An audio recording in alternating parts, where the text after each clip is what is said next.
7개의 틀리던 날. 학교를 다니기 훨씬 전부터 글을 읽고 쓸 수 있었던 내게 70년대 국민학교 과정에서 모르는 것은 사실상 없다시피 했다. 어머니는 이 모든 것이 다 자신의 조기교육 덕분이므로 학교에서 보는 시험은 무조건 100점이 기본이라고 했다. 그래서 시험에서 한 개를 틀리면 매를 10대나 맞아야만 했다. 운 좋게도 별로 틀린 적은 없었지만 하나라도 틀리면 가차없이 손바닥 10대를 맞았다. 그래도 나름 선방하고 있던 국민학교 생활에 검은 그림자가 드리운 것은 4학년 때였다.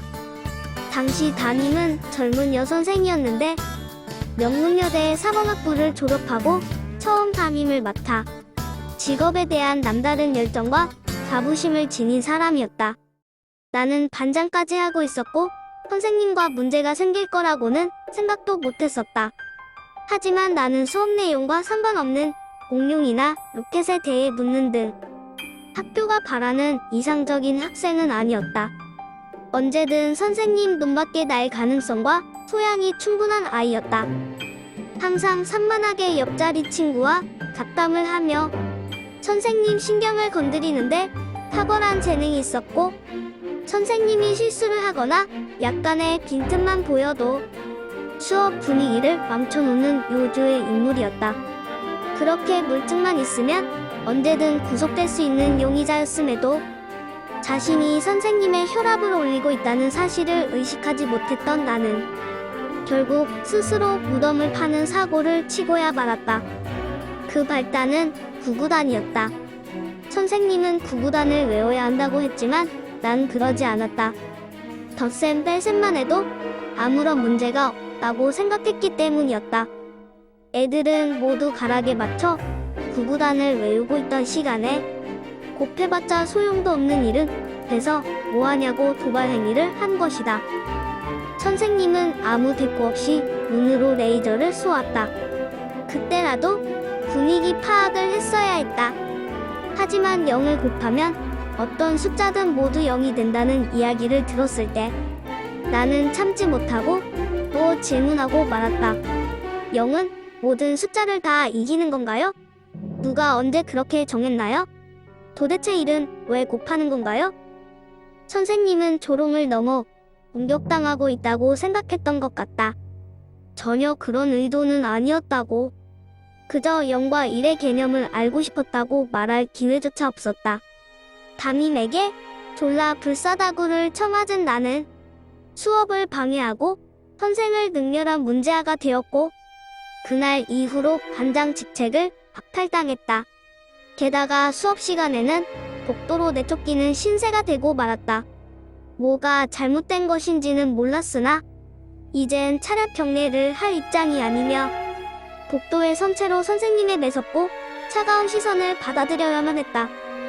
그런 상황에서 기습적으로 구구단 시험을 보게 되었다. 구구단을 외우지 못한 나는 매번 숫자를 더해가며 문제를 풀어야만 했는데 그런 식으로는 정해진 시간에 답을 채울 수가 없었다. 결과는 참혹했다. 7개나 틀린 것이다. 무엇을 왜 틀렸는지는 중요하지 않았다. 집에 가면 70대를 맞는다는 공포가 엄습하고 있었다. 10대만 맞아도 후유증과 통증이 며칠 가는데 70대라니. 그렇게 맞고서는 살 수가 없는 거다. 일단 살아야 한다는 생각뿐이었다. 어머니 앞에서 자비를 구할 용기도 없었지만 그런 용기가 있다 해도 어머니는 자비를 베풀 사람이 아니었다. 그렇다고 도망칠 곳도 없었다. 이모네 집이나 작은 아버지 집을 떠올렸으나 정확히 어딘지도 모르고 혼자서 가본 적도 없다. 갈 수 있다 쳐도 결국엔 집으로 다시 끌려올 테고 맘대로 친척집을 갔다고 더욱 참혹한 꼴을 당할 것이 뻔했다. 때마침 빗방울마저 떨어지고 있었다. 지구상에는 날 도와줄 사람도 날 받아줄 곳도 없는 것 같았다. 비를 맞으며 무작정 걷다 보니 추웠다. 젖은 몸을 피할 곳을 찾아야 했다.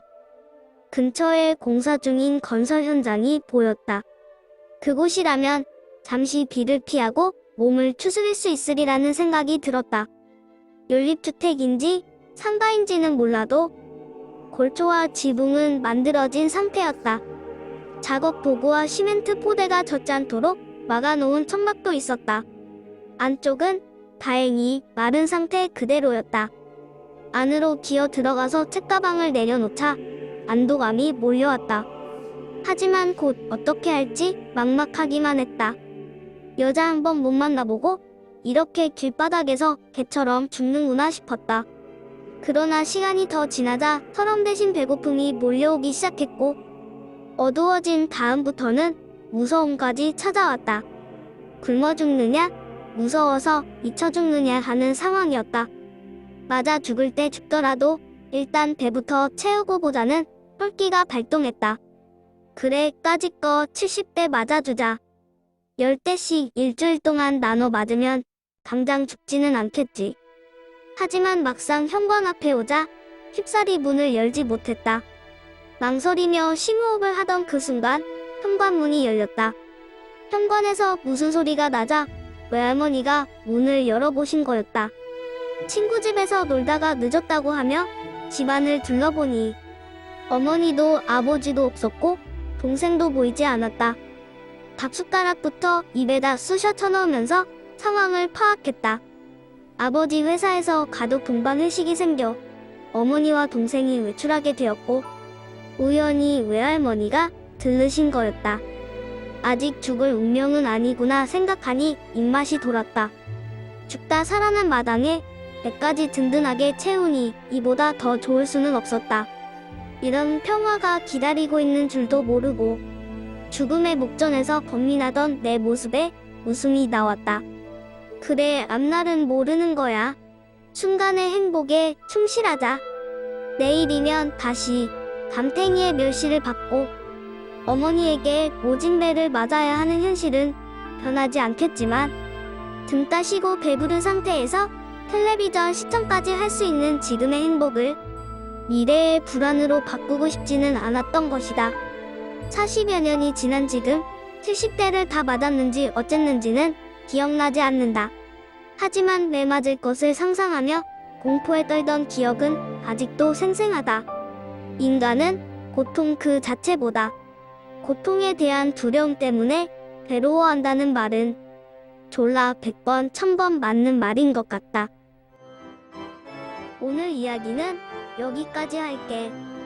그럼 안녕. 나 자신으로 살고 싶은 마음이 있다면 언제든 놀러와. Be yourself. 딥그로우.